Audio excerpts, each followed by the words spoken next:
Doesn't really have anything to do with it.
All right, good evening, everybody.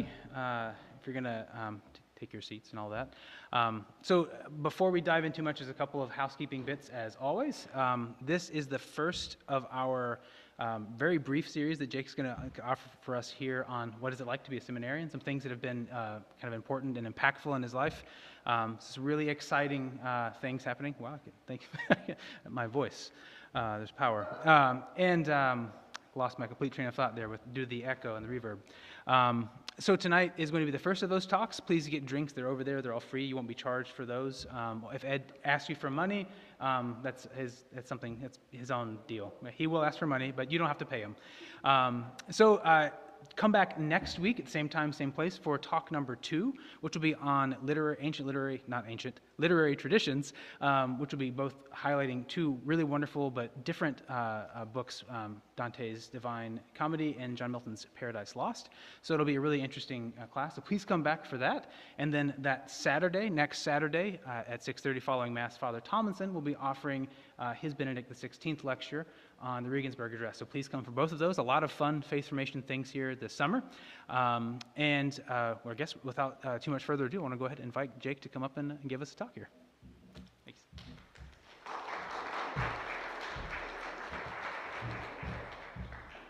Okay, thank you guys for coming. Just want to say that. So, obviously, my name is Jake Nadeau, and I'm studying to become a priest for the Diocese of Charleston.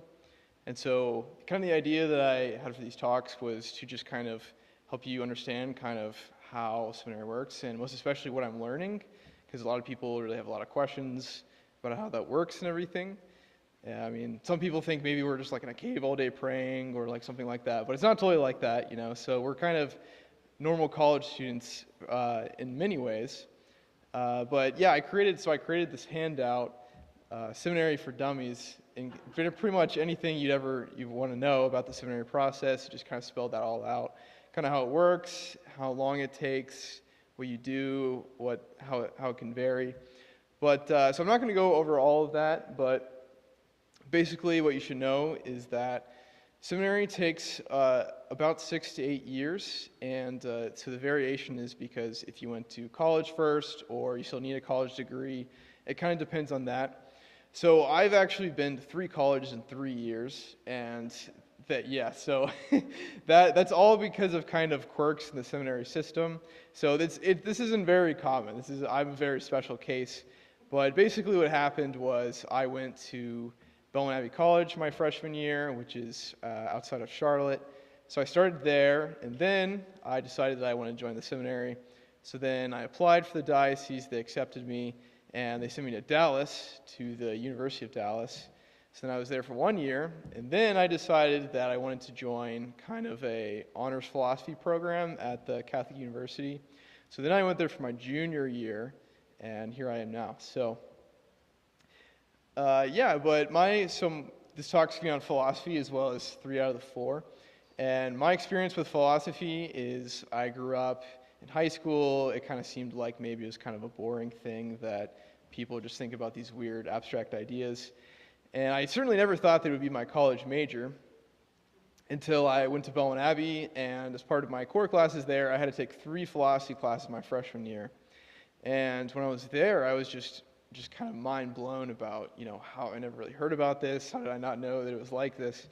And so now I'm very excited that I'm a philosophy major, and I'm very enthusiastic about that. And yeah, I really fell in love with it. I know maybe philosophy feels like it goes over your head, and maybe you totally don't understand it, but my point of view is I think that we use philosophy every day. So whether you're realizing it or not, every single one of us kind of has a reason that they get out of bed every morning. It's because somehow, some way you philosophize to yourself that it's better to get out of bed than to not get out of bed, right? And so the point is to kind of explain in depth some of my classes. And so here, without further ado, is a summary of my ancient philosophy class that I took at Catholic University. So philosophy, right? So the beginnings of written philosophy at least took place in ancient Greece in the centuries before Christ. And basically, it began obviously from the beginning of time because as Aristotle explains, there was kind of a time when humans began to sit down and have more leisure time. They began to sit down and really think about the things around them, to think not just the fact that there's an earth and that this is here, but why. Why are things the way that they are, right? And so thus, with wonder, he says, began philosophy. So, first, I'm going to talk about some of the first written philosophers. So we don't have entire works of kind of what they said, but we only really have kind of these fragments of things.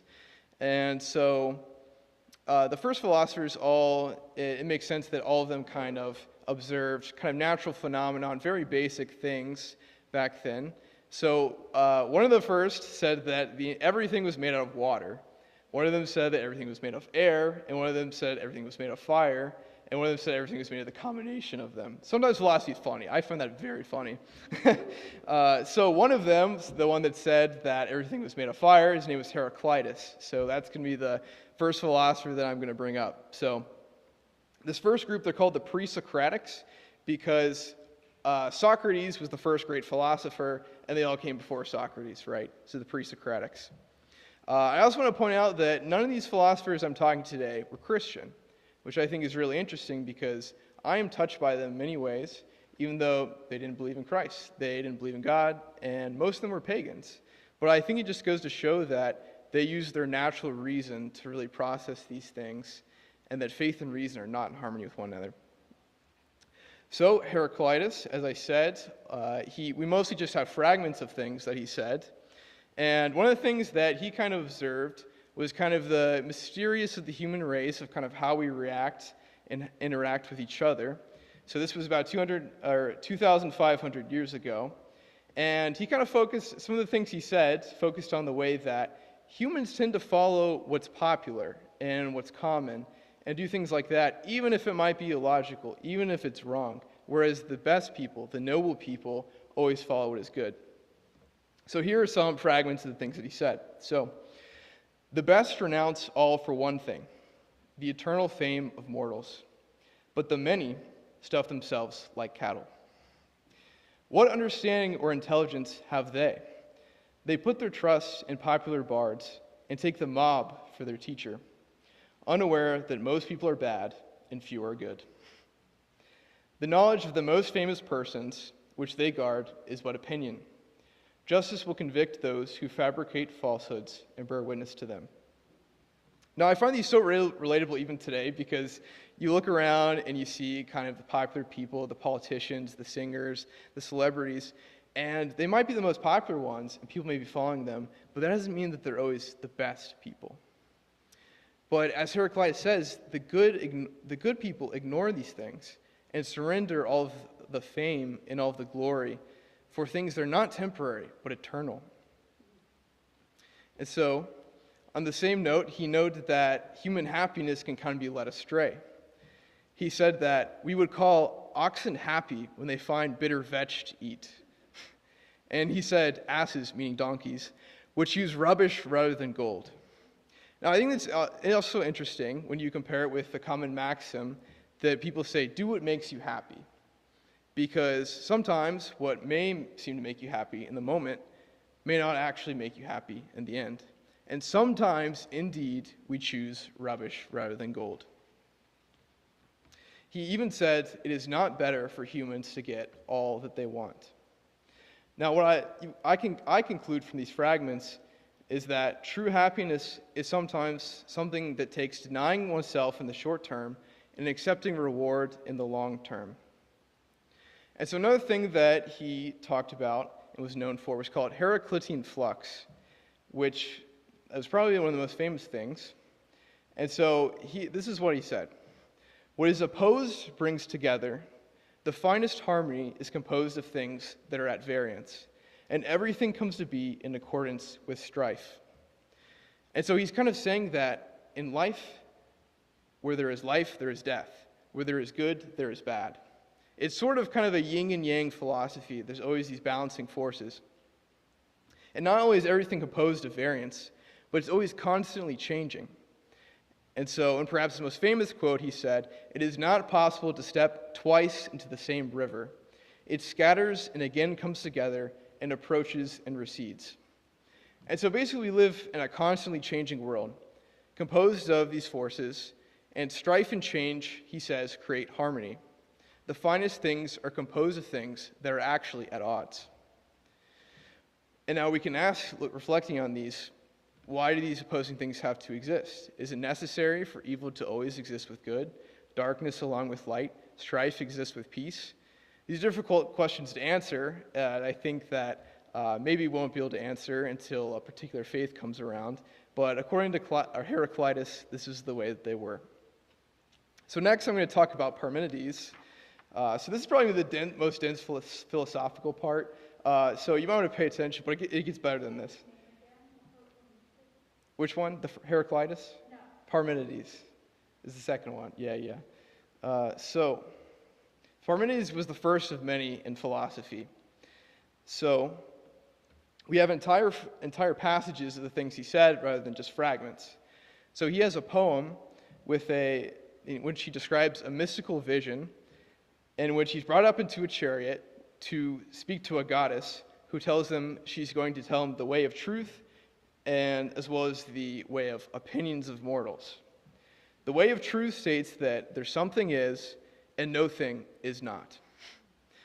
So what he seems to be saying is that being is one. There's only one thing that exists and nothing else that does not exist. So thus, he's the first philosopher to discuss a really fundamental term that we like to throw around, it's called being, right? So being can mean a few different things. It means existence, right? The act of existing, but it also means beings. So we're human beings. And so what he seems to be implying is that all different beings, different humans, different trees, clouds, plants, animals, it's all an illusion, right? The idea that there are multiple things is the opinion of mortals and is wrong. So whereas Heracolitis said change is constant, Parmenides says change is an illusion. Because, he says, if something doesn't exist, how could it come to be out of nothing? If it already exists, then how could it disappear and go out of existence? And so he's the first philosopher to set forth a really common principle. He says, in no way can it be said that things that are not are. So this is called the principle of non-contradiction, right? So something cannot be and not be at the same time in the same way. For example, a log can't be on fire and not on fire at the same time. My professor called this the PNC, and so now every time I drive by PNC Bank, I always think of the principle of non-contradiction. But this is so fundamental a principle that even kids can understand it, right? So if I said to a kid that I'm going to buy him a toy, and then I don't buy him a toy, he's smart enough to know that no toy is not as good as having a toy. So he's going to pout, rightfully so. And so this is Parmenides' challenge, that change is illusory. Everything we see is illusory. It's all one. And this is a challenge that subsequent philosophers would have to combat for centuries, because how do we know that there's something, right? How do we know that I exist, that these things exist? So these are important questions. I mean, these keep me up at night. I don't know about you guys, but so many subsequent philosophers had answers to this, such as Plato, who said that being does exist in one, but it is divided by difference. There are different beings that are divided into. So now we're going to get into Plato. So this is much easier in my opinion, but Plato is one of my favorite philosophers. In this class, we read his Symposium, which is, in my opinion, one of his greatest works. So what you should know about Plato is that he also was a Greek philosopher. He was a student of Socrates. Socrates, as I said, was the first great philosopher. And Socrates himself never wrote anything down. But Plato wrote dialogues in which Socrates is the main character. And so you may have heard before of maybe the Socratic method. So that comes from Socrates, right? So his method was he would always ask people questions, and he would never straight up give them the answers of what he thought. He would always keep asking them a question to try and draw out the truth from them. And so Plato is really unique in his philosophy that, in a way, it's kind of like literature, right? It's a dialogue between different characters. And so the setting for all of them is just like if me and you were to sit down over dinner and have a philosophical conversation. It's the same kind of theme. Now, in Plato's Symposium, the work that I'm talking about, it's a somewhat hilarious account of a dinner party in which Socrates eats with a group of friends who are all hungover except for him. And as they're sitting down, they decide that they're going to have a debate over what the meaning of romantic love is, and see who can offer the best explanation. So all of Socrates' companions go first. All of them seem to offer some kind of bits of truth of what romantic love is, but they all seem to be missing something. So one of the best speeches given by his friend is a man named Aristophanes. So Aristophanes, in a very hilarious account, says that in the beginning, humans only had one sort of species, one sort of neutral gender in which they had two of everything. So they had 2 pairs of feet, 2 heads, 2 pairs of hands, etc. And they were so powerful that they attacked the gods, and the gods defeated them, and to punish them, separated them into 2. And so Aristophanes says, from then on came male and female. And even though they were separated, they longed for their other half. And so, in conclusion, Aristophanes says, love calls back the halves of our original nature together. It tries to make one out of 2 and heal the wound of human nature. So, in essence, love, romantic love, is our desire to become whole. And we don't have to take everything that Aristophanes says completely literally to get the point of the story. And we can all kind of relate to that. Because the point is that all of us have a lack for something that we seek in romance to become whole. Now, this is pretty much the best explanation that any of the companions can give. And now it's Socrates' turn to stand up and give his opinion. And so he explains it by telling a story of one time when he met a beautiful woman, a mysterious woman, who questioned him about romantic love. She pointed out to him that not only does a lover seek to be whole, as Aristophanes said, but he seeks to be whole forever. Therefore, she says, love is wanting to possess the good forever. And I'll add, anyone who's ever looked around will know this. If you see two lovers, everything might be good for a short time, but then it might fade and it might separate. We don't want the good just now, but we want it forever. The woman, her name is Diotima, then uses a metaphor about pregnancy and birth to describe our desire to have the good forever. She says we desire reproduction and birth and beauty. Pregnant women desire to give birth to release them from the pains of pregnancy. So too, humans want to give birth and beauty to release us from our pains. And why does she use this metaphor? Because reproduction goes on forever. It is what mortals have in place of immortality. We ourselves might not live on, but we can through our offspring. And it lives on, she says, not just through our desire to have children, but also for our love of honor. She says humans are ready to brave any danger for the sake of honor. Anyone will do anything for the sake of immortal virtue and the glorious fame that follows. Now, she adds, the desires of love to possess the beautiful and the good forever comes through a sort of process as we age, which for some people is never fully realized. First, the lover recognizes the beauty of one and begets many beautiful ideas from that. But then the lover recognizes the beautiful of many. There are many beautiful people, beautiful things, and then it starts to become abstract. The lover realizes that there's a shared beauty between all things. And then, once beauty starts to transcend the physical, he starts to sense a beauty of knowledge, a sea of beauty in which the lover will grow in wisdom. Finally, she says, the lover comes to contemplate the beautiful itself, which is objectively beautiful. It's not beautiful to one person and ugly to another, but it transcends all things and is beautiful to all things. This, she says, is the divine beauty. One that lives a life this type of way can have true virtue, and if any human being would become immortal, she says, it would be he. Socrates ends his speech with loud applause. And I think that he's right. If we are to live a good life, our love must not only lead us to the beauty of one person, one thing that we give our entire life with, but to the divine beauty which transcends everything.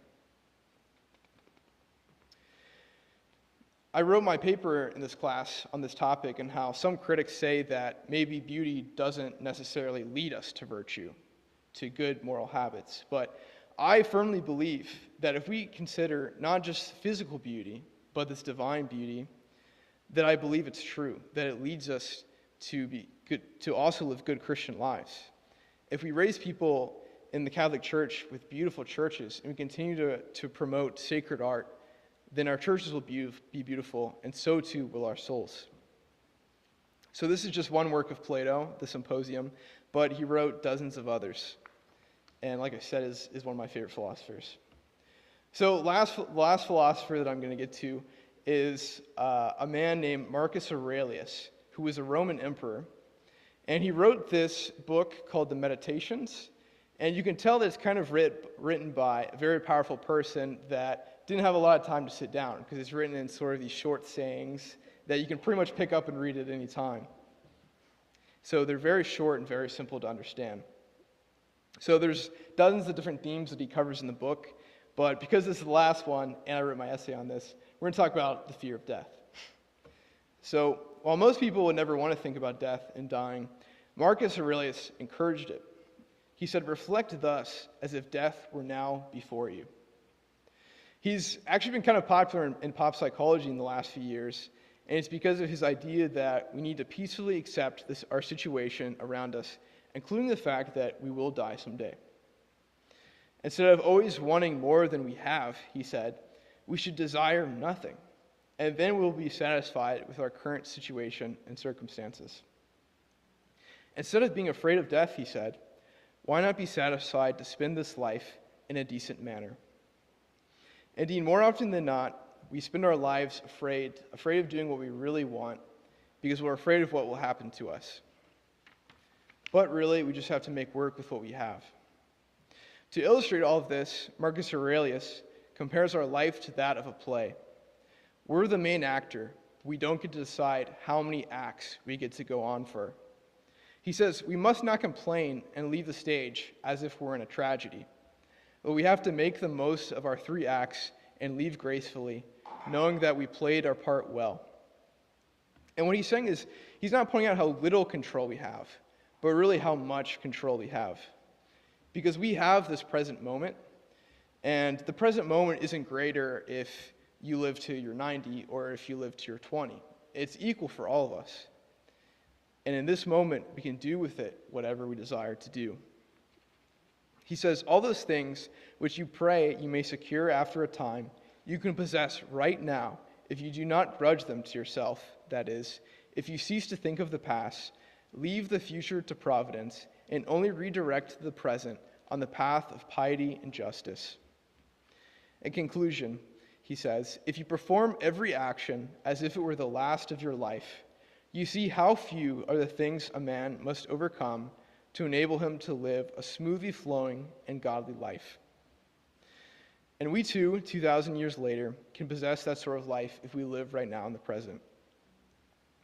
So that's the end of all these philosophers, and I just want to say, putting it all together, that the world around us is real. And it's real every day, right? And there are great movies and stories out there, but none of them can compare to the incredible world that we live in, incredible lives that we live in today. So I say, just let's take advantage of it, play our part well, seeking the truth, the goodness, and the beauty. Thank you.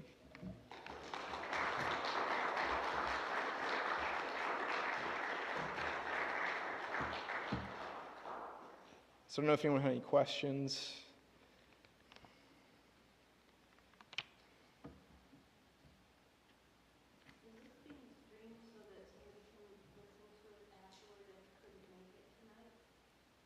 Not that I know of, but she's asking if this is being streamed. Oh, it is.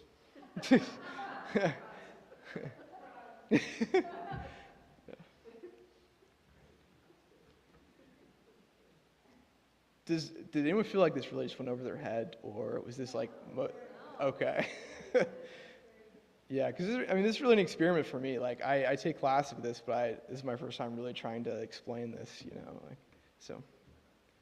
Thank you. Wonderful format to have seminarians, come and teach what you're learning. Mm-hmm. Seminary, I know that Father Chris Alar does that, he does Mm-hmm. seminary teachings, and I find a lot of those very interesting too, so I think it's great. Okay, thank you. Yeah. Yes. Are there any modern philosophers that you're particularly drawn to that you speak to us in kind of our 21st century existence? A lot of the modern philosophers, they have their problems, right? Obviously. I actually enjoy reading a lot of them, but I disagree with a lot of things that they say, right? Yeah, for example, I've read a lot of Martin Heidegger, but not a great guy,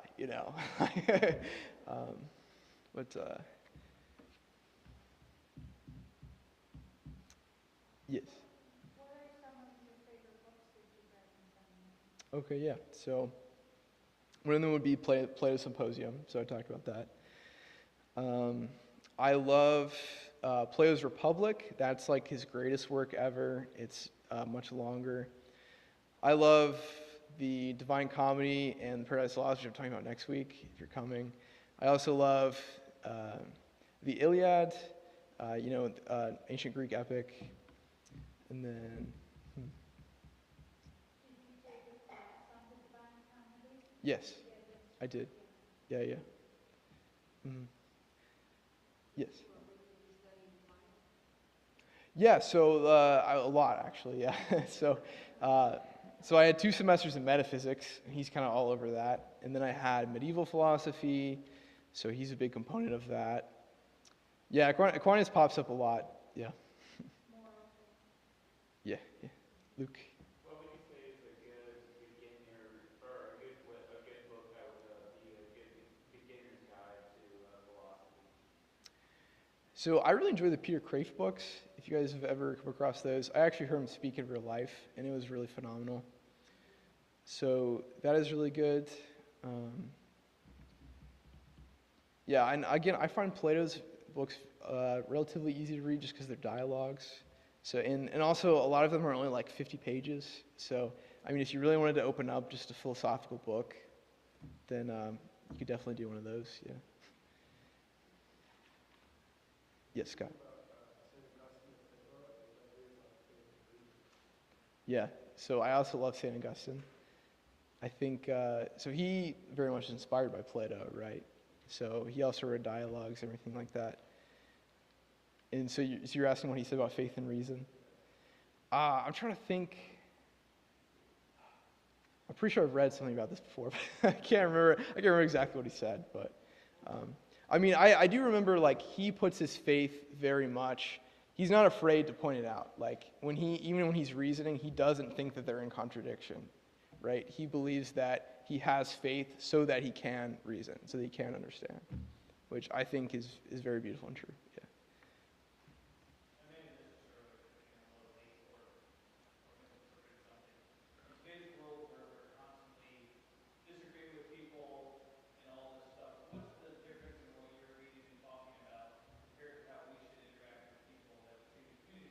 Yeah. Mhm.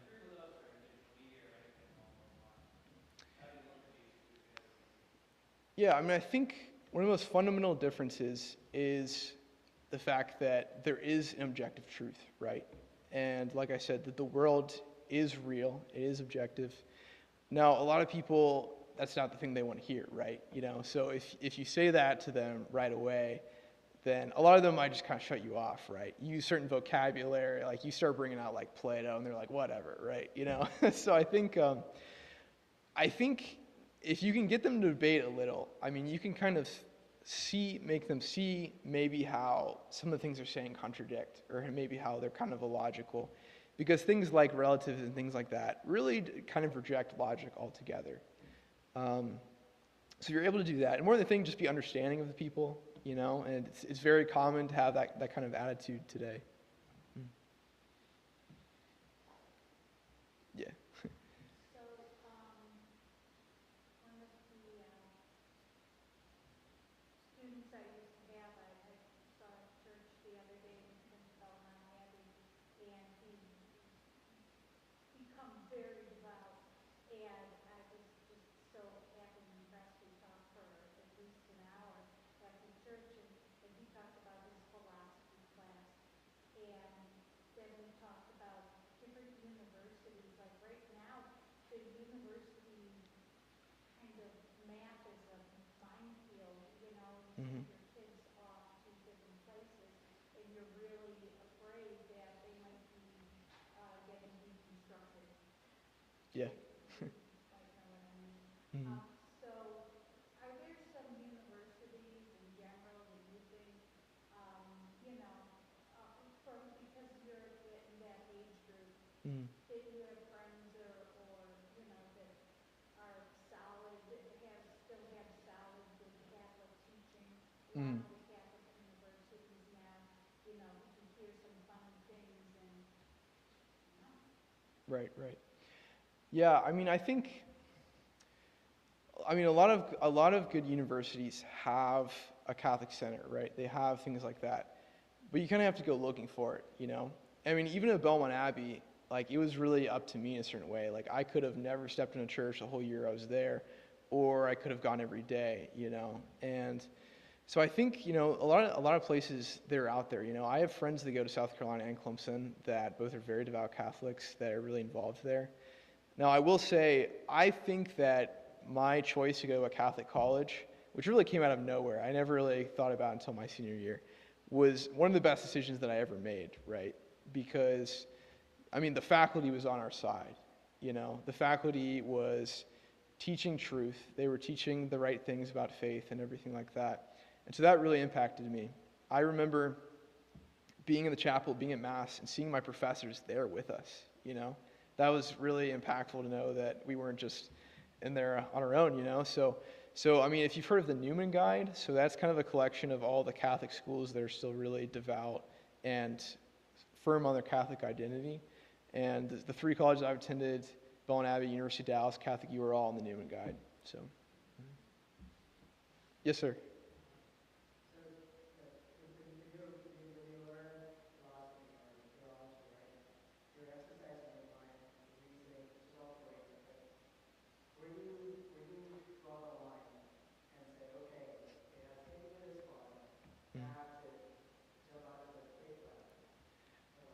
Yeah. Mm-hmm. Yeah, I think that's a great question. I mean, faith and reason really work together, right? So John Paul II describes them as like two wings. And I think, yeah, I mean, you can certainly overemphasize one or the other. You can certainly try to reason your way through everything, but at the end of the day, you kind of need faith to be able to, you know, make that leap and trust in all these things. So I think if you're really searching for God and you're expecting certain answers, like you want certain proof, then I think that's kind of the line, right? Because we can often find ourselves putting God to the test, you know, and expecting. And a lot of times he comes when and how he wants to.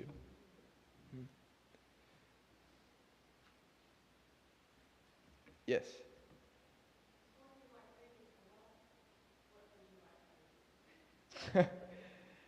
I read a lot of literature, so I see philosophy in literature kind of hidden away in much easier ways to understand. So a lot of times we understand through images, you know, and that's kind of how literature works. It gives us a story. And I think God teaches us in that way. You know, the Bible's a bunch of stories, right? So, yeah, so I read a lot of literature. So the book that really changed my life was The Diary of St. Faustina. So I read that and just reading about divine mercy and everything.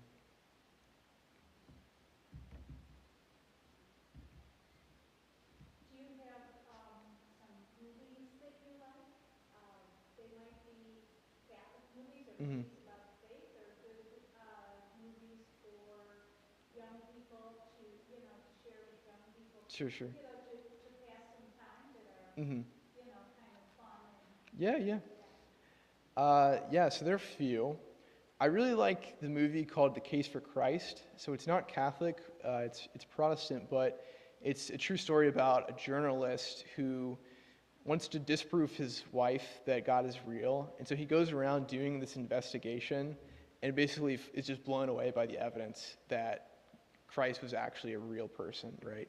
So I really recommend that. I think it's very real. It's not cheesy or anything. And let's see. So,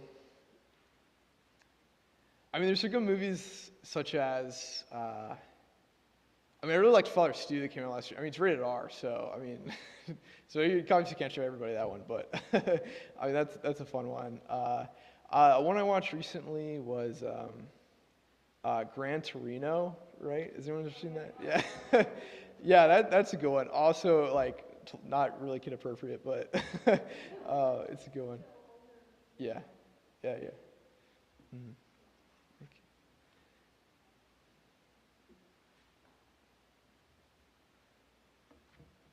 Any last questions? Okay, thank you guys for coming.